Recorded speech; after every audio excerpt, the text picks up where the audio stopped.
لوگ گانے بجانے والوں کی عزت کریں گے جی، وہ جن کو کل تک لوگ بے حیا کہتے تھے اب ان کو ستارے کہنا شروع کر دیا ہے۔ معاذ اللہ، کیا بن گئے ہیں؟ ستارے، اور وہ اخبار میں خبر دیتے کہتے ہیں فضل ہے اللہ کا۔ معاذ اللہ ثم معاذ اللہ، ان کی عزت ہونے لگی ہے، ان کو تو اب قیادتیں ملنے لگی ہیں۔ پھر فرمایا لوگ ظلم کر کے فخر کریں گے، ظلم کر کے فخر سے بتائیں گے میں نے اتنے ظلم کیے، اتنے پاپ کیے۔ یہ میں بڑی سادگی سے دھیمے دھیمے لہجے میں آپ کو باتیں سنا رہا ہوں۔ میرے نبی پاک نے فرمایا انصاف بکا کرے گا، انصاف، فرمایا محافظوں کی کثرت ہوگی لیکن حفاظت کرنے والا کوئی بھی نہیں ہوگا۔ محافظوں کی سونا جنگل رات اندھیری چھائی بدلی کالی ہے، سونے والوں جاگتے رہنا، چوروں کی آپ یقین کریں جتنا ان سے ڈر لگتا ہے اتنا ان سے بھی ڈر لگتا ہے، جتنا ان سے اتنا ہی ایسی جگہوں پہ ناکے لگ گئے ہیں جہاں توکی کوئی نہیں بنتا۔ اللہ تبارک و تعالی جانے کیا ماجرا ہونے والا ہے، کیا صورت ہونے والی ہے۔ تگڑا بندہ تو قابو آتا کوئی نہیں، اور شریف آدمی بیچارہ سڑک پہ کھڑا ہو کے امتحان ہی دیتا رہتا ہے، وہ امتحان ہی دیتا رہتا ہے، گھنٹوں اس بیچارے کی تلاشی ہوتی ہے 36 جگہوں پہ، آپ یہ دکھائیں، آپ وہ دکھائیں، آپ ایسا کریں، آپ ویسا کریں، فلاں کریں، یہ کریں، وہ کریں، حد کر دیتے۔ پھر فرمایا کہ درندوں کی کھالیں لوگ استعمال کریں گے، اور فرمایا جو بعد میں آنے والے ہوں گے وہ پچھلوں پر لعنتیں بھیجیں گے۔ بعد والے پچھلوں پر ابا جی کھ نہیں کیتا، دادا جی یہ کام ہو جائے گا۔ فرمایا پھر میرے حبیب کریم نے 69ویں نمبر پر فرمایا پھر سرخ آندھیاں آئیں گی، پھر زلزلے آئیں گے، پھر 72ویں نمبر پر فرمایا، 71ویں نمبر پر فرمایا لوگوں کی صورتیں بدل جائیں گی۔ پھر میرے حبیب کریم نے فرمایا ڈرنا اس وقت سے اگر تم نے ان فتنوں میں اپنے ایمان کو نہ بچایا تو تمہارے اوپر آسمان سے پتھر برسیں گے، آسمان سے پتھر برسیں گے، تم پر سرخ آندھیاں چلیں گی، لوگوں کی شکلیں خوبصورت ہونے کے بعد بدل جائیں گی، عذاب آئیں گے۔ میرے دوستو فتنوں کے دور میں کرنا کیا ہے؟ ایک حدیث میرے نبی پاک نے فرمایا اگر تو سمجھے نا تیرا ایمان بالکل نہیں بچ رہا تو چند بکریاں لے کے جنگل میں چلا جانا، بکریاں چرا لینا، دودھ پی لینا، وقت گزار لینا، لیکن دنیا سے بچ جانا۔ پھر میرے حبیب کریم علیہ السلام نے فرمایا اگر فتنوں کا دور آ جائے تو جو چل رہا ہو وہ کھڑا ہو جائے اور جو کھڑا ہو وہ بیٹھ جائے۔ کیا مطلب؟ فرمایا جو فتنہ پرور لوگ ہوں ان کے قریب کبھی نہ جائے، ان کے پاس میں ادھر بھی ذرا 10 منٹ دے لوں، میں ذرا اس مولوی صاحب کی بات بھی سن لوں، میں ذرا ادھر بھی۔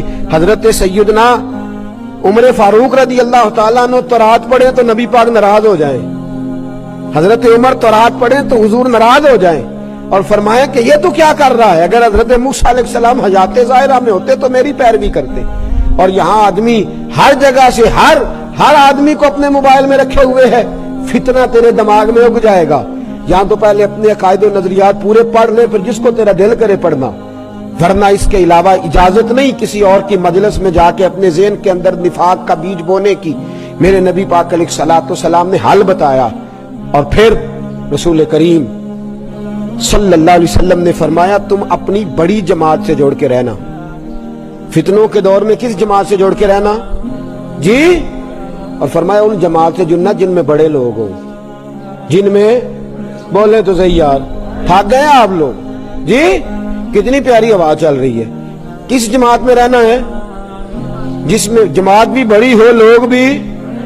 کسی کے پاس اگر داتا گنج بخش علی اجمیری ہیں تو ہمیں دکھائے، اگر کسی کے پاس خواجہ معین الدین اجمیری ہے تو ہمیں دکھائے، اگر کسی کے پاس حضرت شیخ الاسلام جیسی شخصیت ہے تو ہمیں دکھائے، اگر کسی کے پاس امیر ملت پیر جماعت علی شاہ محدث علی پوری جیسی شخصیت ہے تو ہمیں دکھائے، اگر کسی کے پاس میاں شیر محمد جیسا کوئی ہے تو ہمیں دکھائے، اور اگر کسی کے پاس بریلی کے امام جیسا کوئی ہے تو ہمیں دکھائے۔ وہ رضا کے نیزے کی مار ہے کہ عدو کے سینے میں غار ہے، کسے چارہ جوئی کا وار ہے کہ یہ غار وار سے پار ہے۔ کسی کے پاس ایسے نفوس قدسی ہے تو دکھائے، یہ وہ رنگ ہے، یہ وہ کیف ہے، یہ وہ مستی ہے۔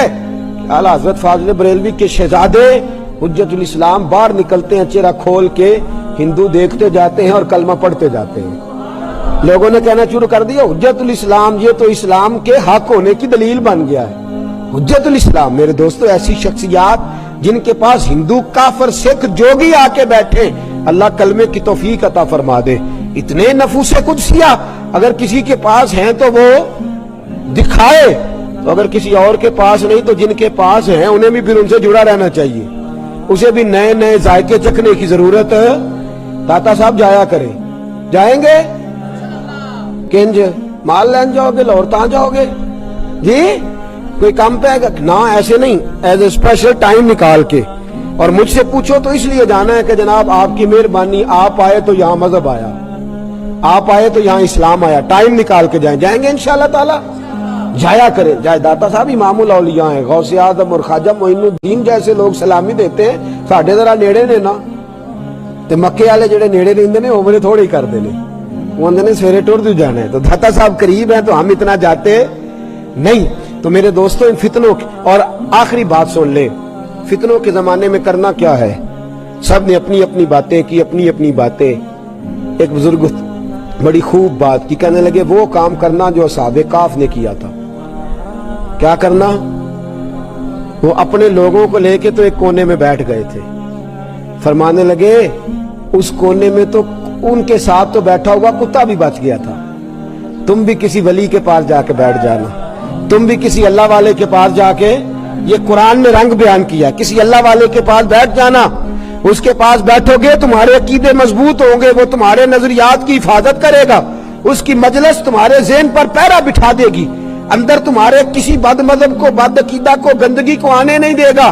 کسی کے ساتھ جڑ جا، کسی کا ہو جا، کسی کے پاس بیٹھا کر، کسی کے۔ اقبال نے کیا خوب بات کی، کہنے لگا دور ہی نکتہ چی ہے، کہیں چھپ کے بیٹھ جا، جس دل میں تو مکی ہے وہیں چھپ کے بیٹھ جا۔ یہ دور نکتہ چی ہے، کہیں چھپ کے بیٹھ جا، جس دل میں تو مکی ہے وہیں چھپ کے بیٹھ جا۔ میرے دوستو اہل اللہ سے رابطہ رکھیں، ان کے پاس بیٹھے، وہ اس دور کے فتنوں سے بچائیں گے، وہ باز رکھیں گے، وہ تمہارے عقیدوں کی، تمہارے ایمان کی۔ اب تو وہ بزرگ ہی نہیں رہے، وہ والدین نہیں رہے جو بچے کو جھڑک سکے، خبردار دوسری طرف نہ جانا۔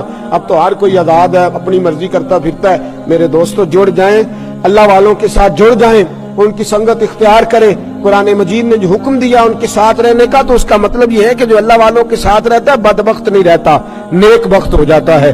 کسی کے پاس بیٹھے، مرشد کا معنی کیا ہوتا ہے؟ بیعت کا معنی حضرت رحمت اللہ علیہ نے فرمایا بک جانا، بک جانا۔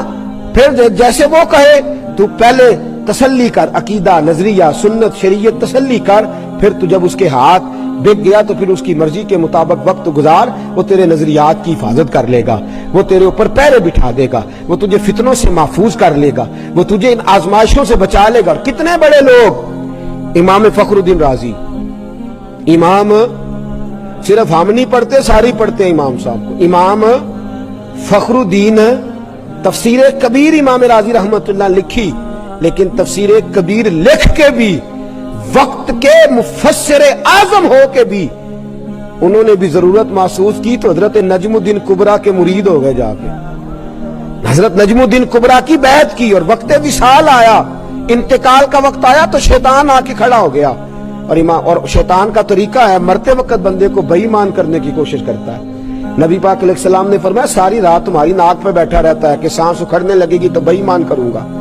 حضرت امام راضی فرماتے ہیں آ گیا اور آگے کہنے لگا بتا خدا ہے؟ کہتے ہیں میں نے کہا ہے، میں نے دلیل دی تو اس نے توڑ دی۔ پڑھا لکھا تو وہ بھی بڑا ہے نا، شیطان بھی پڑھا لکھا ہے، پڑھا لکھا کہ نہیں، فرشتوں کا بھی، تو پھر پڑھ کے بچ گیا کہ پھنس گیا؟ الجھ گیا نا، پریشان ہو گیا نا۔ تو اس کا مطلب ہے علم پڑھے دا مان نہ کریے، مت آکھی میں پڑھیا، او جبار کہار کہوندا مت روڑ دیویں دودھ کڑیا۔ بھاچ اس بات سے تو مت سمجھیں کہ وہ بڑا اسکالر ہے، بڑا پینٹ کوٹ پہن کے تقریر کرتا ہے، لیکن شیر خدا علی المرتضیٰ کے صاحبزادوں کے خلاف وہ گفتگو کرتا ہے، اور جنتی جوانوں کے سردار کو جو بکواس کرے جنت میں جائے گا کیسے؟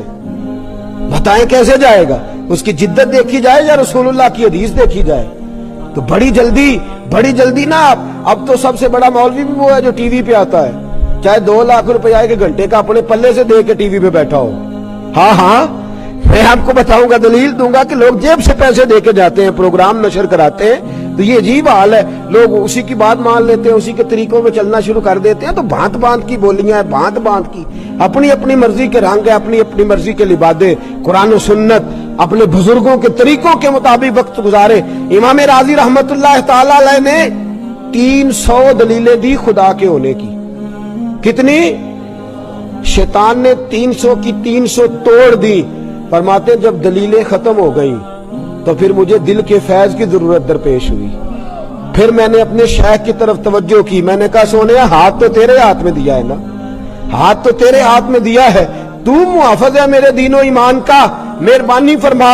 حضرت نجم الدین کبریٰ اسی وقت سامنے جلوہ گر ہوئے اور فرمانے لگے راضی اس بے ایمان سے کہہ دے میرے نبی نے جس رب کو رب کہا ہے میں بغیر کسی دلیل کے ہی اسے خدا مانتا ہوں، میں بغیر کسی دلیل کے ہی اسے خدا مانتا ہوں، بغیر دلیل کے۔ تو امام راضی فرماتے تھے علم نے تو بظاہر ڈبو دیا تھا، یہ تو پیچھے پشت تھی، نسبت کا فیض تھا، جس نے مرتے مرتے بھی راضی کو بچا ہی لیا ہے، جس نے ڈوبتے ڈوبتے بھی راضی کو۔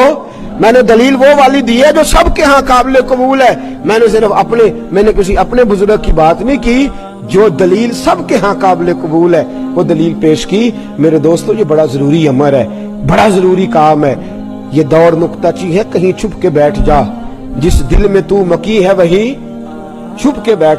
سبيل الدموع سبيل مريح تنهد يا